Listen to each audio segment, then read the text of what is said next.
চাইবে মুখের ফোক্কার দিয়ে আল্লাহরে কিতাব বিদায় করতে পারবে না।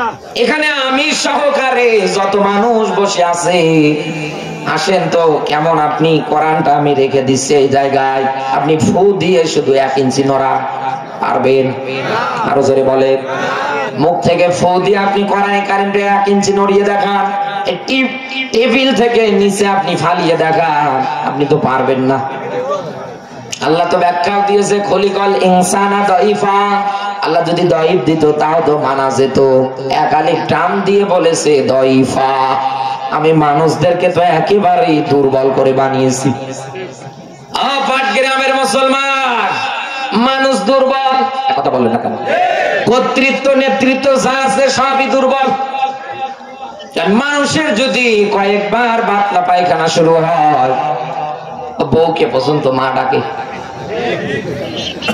পাশের ছেলে দাঁড়িয়ে ডাক দিয়ে বলে, ওগো বাবা, দাদি মরে গিয়েছে সেই কবে, তোমার মা কোথায় পেলি? বলছে চুপ কর, হাগা হলে মানুষ এরকম কয়।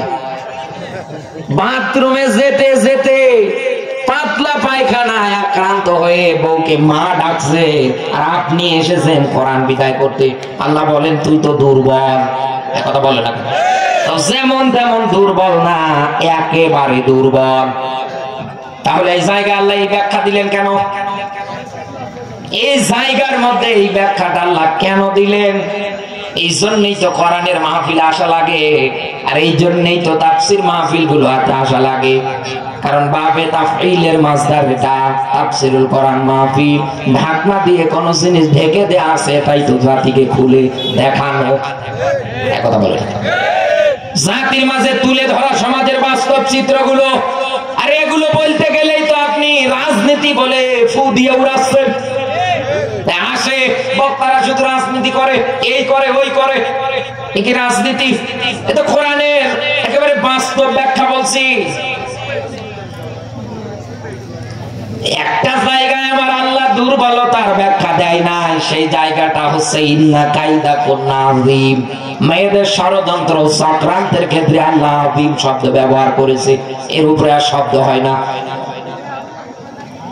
নবী ইউসুফ কে জুলাইখা যখন কারাগারে আবদ্ধ করলেন, তার তো কোনো দোষ ছিল না, তিনি তো কোনো অপরাধী ছিল না। কথা বলে না, বিনা কারণে তাকে কারাগারে আটকালেন। নবী ইউসুফ কারাগারে পড়ে আছেন। এর আগের ঘটনা দেখেন, একটা ঘরের মধ্যে আবদ্ধ করার পর পরে জুলাইখা ডাক দিয়ে বলছে, এই জায়গায় আমার সঙ্গে খারাপ কাজে লিপ্ত হওয়া লাগবে। আমার আল্লাহ তার কাছে কিছু নজির পেশ করলেন। লম্বা ঘটনা সংক্ষেপ করে বলছি। অকানা হাক্কানা আলাইনা নাসরুল মুমিনিন, ঈমানদাররা যদি বিপদে পড়ে আল্লাহর পক্ষ থেকে সাহায্য করা ওয়াজিব হয়ে যায়।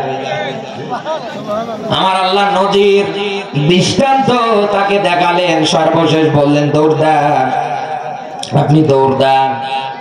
মেয়েদের চক্রান্তটা দেখেন, আল্লাহ এমনি আদিম শব্দ দেয়নি। দৌড় দেওয়ার দায়িত্ব আপনার, দরজা খোলার দায়িত্ব আমি আল্লাহর। উনি দৌড়াচ্ছে, দরজা খুলে যাচ্ছে। জুলাইখা আটকানোর জন্য পিছন থেকে থাবা মেরেছে, পিছনে জামা ছিঁড়ে গিয়েছে। সর্বশেষ যে দরজা খোলা মাত্র ওই তাকিয়ে দেখছে সামনে আজিজে মিশর দাঁড়ানো। জুলাইখাও বেরেক, নবী ইউসুফও বেরেক। একটা পর্যায়ে জুলাইখা নিজের স্বামীকে দেখার পর পরে মায়া কান্না শুরু করে দিলেন। নবী ইউসুফের উপরে দোষ চাপাতে লাগলেন।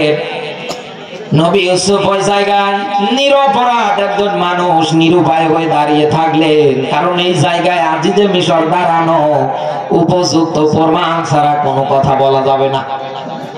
এখানে তো উপযুক্ত প্রমাণ নিয়েই বলা লাগবে। জুলাইখা তার দায় দোষ চাপিয়ে দিয়েছে নবী ইউসুফের উপরে। বাংলার মুসলমান, একটা পর্যায়ে আমার আল্লাহ রাব্বুল আলামিন নবী ইউসুফ আলাইহিস সালাতু ওয়াস সালামের একেবারে সুন্দর প্রমাণ জোগাড় করে দিলেন। ওই যে বাচ্চা কান্না করছে, নিয়ে আসেন। দুধের বাচ্চা কথা বলতে পারে না, ও সাক্ষ্য দিচ্ছে। জামা যদি পিছন দিকে ছেঁড়া হয় জুলাইখা দোষী, আর জামা যদি সামনের দিকে ছেঁড়া হয় নবী ইউসুফ দোষী। সঙ্গে সঙ্গে তাকিয়ে দেখছে জামা তো পিছন দিকেই ছেঁড়া। আর যদি মিশর তার জবান দিয়ে কথাটা বলেছিলেন যে মেয়েদের সরনা, মেয়েদের চক্রান্ত যেমন তেমন না, এ তো একেবারেই ভয়ঙ্কর। এই জন্য তো আপনি দেখবেন মেয়েদের কোনোদিন ফায়ার সার্ভিসে চাকরি দেয় না, কথা বলেন। কারণ মেয়েরা আগুন জ্বালাতে পারে, ও আগুন আর নেভাতে পারে না। কত যুবক প্রেমে ছাকা খাওয়ার পরে গান বানিয়েছে, জ্বালাইয়া গেলাম মনের আগুন নেভাইয়া গেল না। উনি আগুন নেভানোর জন্য গাছ টেনে কুল পাচ্ছে না। আর কথা বলেন। হাতীবান্ধাবাসী আমার মায়েরা যারা এসেছে কান খাড়া করে মেসেজ নিয়ে বাড়ি যান। মসজিদের ইমামতিতে ফায়ার সার্ভিসে আপনাদের পাওয়া যায় না, কারণ আপনারা আগুন তো জ্বালা নিভাতে পারেন না। যেই পরিবারে পুরুষের নেতৃত্ব বাদ দিয়ে মেয়েদের নেতৃত্ব চলে, ওটা পরিবার আর পরিবার থাকে না, ওটা জাহান্নামের কারখানা। এজন্য তো আল্লাহ আয়াত দিয়েছে, আর রিজালু কাওয়ামুন আলান নিসা। স্বামীদেরকে আল্লাহ নেতৃত্ব দেওয়ার জন্য প্রেসিডেন্ট করে বানালেন। নেতৃত্ব দেবে স্বামীরা, আর মেয়েরা সেটা মেনে নেবে। অথচ আমাদের দেশের অবস্থা আমরা তাকিয়ে দেখতে পাচ্ছি, মেয়েরা ভ্যানিটি ব্যাগ নিয়ে যায় আর স্বামী বেচারা পিছনে বাচ্চা কোলে নিয়ে যায়। মনে হয় আগেরটা মিস্ত্রি, পিছনেরটা জোগাইবে।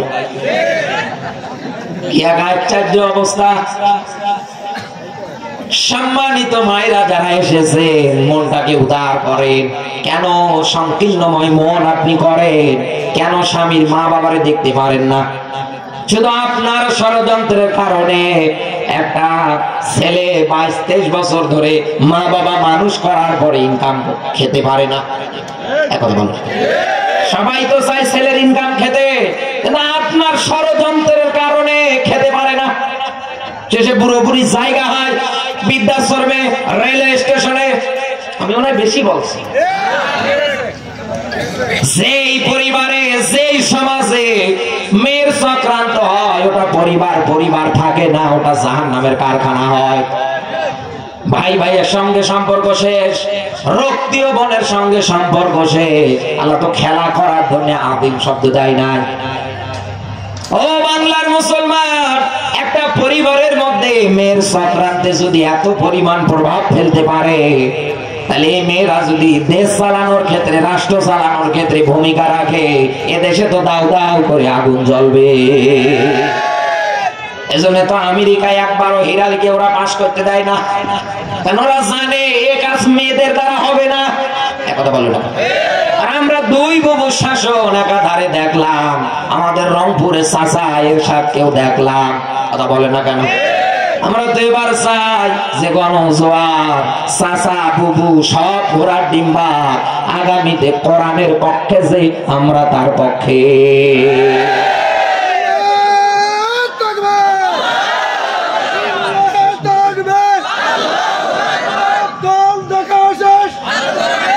আমার বন্ধুরা,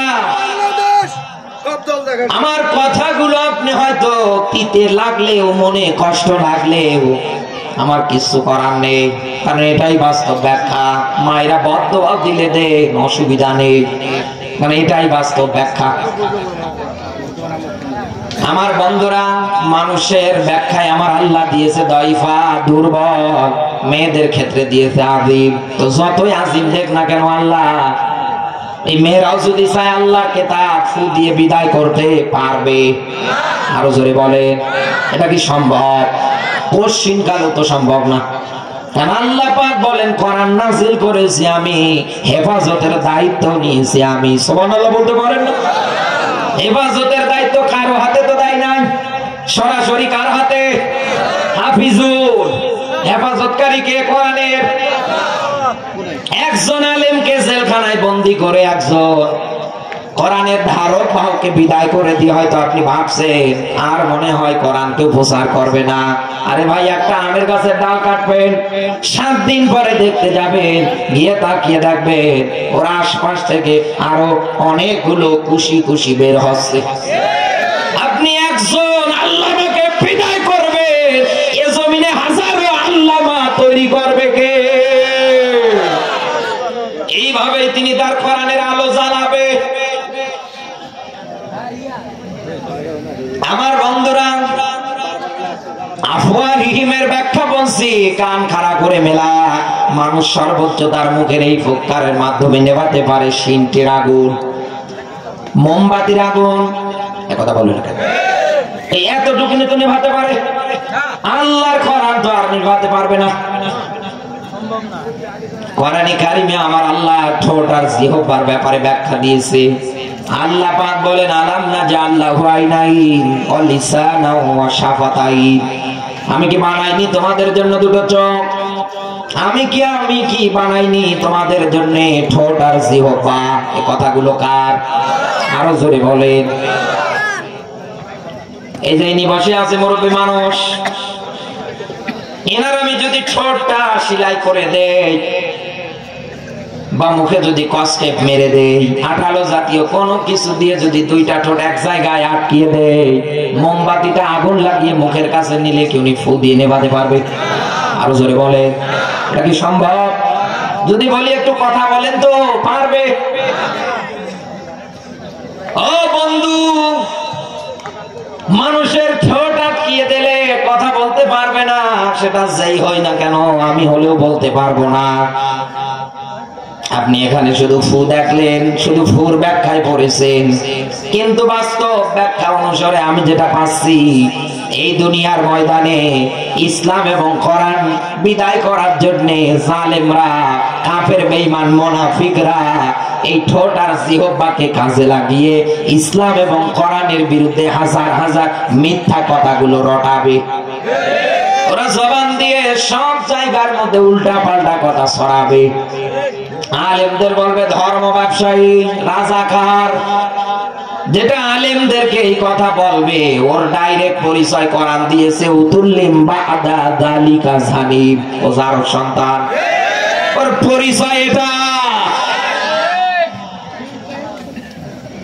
আফওয়াহিহিমের ব্যাখ্যায় বলছে, 1 নাম্বার, কান খাড়া করে মেলাবেন। ওরা ইসলাম এবং কোরআনের বিরুদ্ধে হাজার হাজার মিথ্যা কথা রটাবে। বিশ্ব নবীর সময়ে আবু জাহেল, ওয়ালিদ ইবনে মুগিরা, আবু সুফিয়ান সহকারে, আবু লাহাব সহকারে বিশ্ব নবীর বিরুদ্ধে হাজারো কথা ছড়াচ্ছে। লেজ কাটা মোহাম্মদ, নির্বংশ মোহাম্মদ, নাউজুবিল্লাহ বলতে পারেন না। ঘরের মানুষ যদি কষ্ট দেয়, এই কষ্ট তো সবচাইতে বেশি অন্তরে লাগে। আবু লাহাব আর ওর স্ত্রী উম্মে জামিল, দুইজনেই তো রাসূলকে এই কষ্টগুলো দিয়েছে। ও বন্ধু, মানুষজন রাসূলের কাছে আসতেন, দ্বীনের দাওয়াত শোনার পরে হাতে হাত রেখে কালমা গ্রহণ করতেন। এটা কাফেরদের সহ্য হতো না, এজন্য ওরা ঠোঁট আর জিহ্বাকে কাজে লাগিয়ে বলতো, মোহাম্মদ পাগল, মোহাম্মদ জাদুকর, মোহাম্মদ কবি। তোমরা যদি যাও, তোমরাও পাগল হয়ে যাবা, তোমরাও জাদুকর হয়ে যাবা। লোকজন এটা শোনার পরে আগ্রহ পেত যে কেমন মানুষ, যার কাছে গেলে আমরাও পাগল হয়ে যাব। ওরা চাইতো নবীর দ্বীনের দাওয়াত বন্ধ করতে, আমার আল্লাহ চাইতো নবীর দ্বীনের দাওয়াতের প্রসার ঘটাতে। এরকম করে করে আপনি মেলান। 1 নম্বরে ওরা ঠোঁট আর জিহ্বাকে কাজে লাগিয়ে হাজারো মিথ্যা কথা রটাবে। এটাতেও যখন ওরা কোরআনের কথাগুলোকে, মেসেজ মানি বক্তব্যগুলোকে এই সমাজে রাষ্ট্রে বিভিন্ন জায়গায় প্রচার থেকে দমিয়ে রাখতে পারবে না, তখন ওরা 2 নম্বরে স্টপ নেবে। আল্লাহ পাক বলেন, নুন ওয়াল কলামি ওয়া মা ইয়াসতুরুন, বলেন আল্লাহু আকবার। নুন শব্দটা হরফে মুকাদ্দাম, কোরআনের 29 জায়গায় আছে। এগুলোর অর্থ একমাত্র যিনি জানেন তিনি কে? আরো জোরে বলেন, জোর হলো না।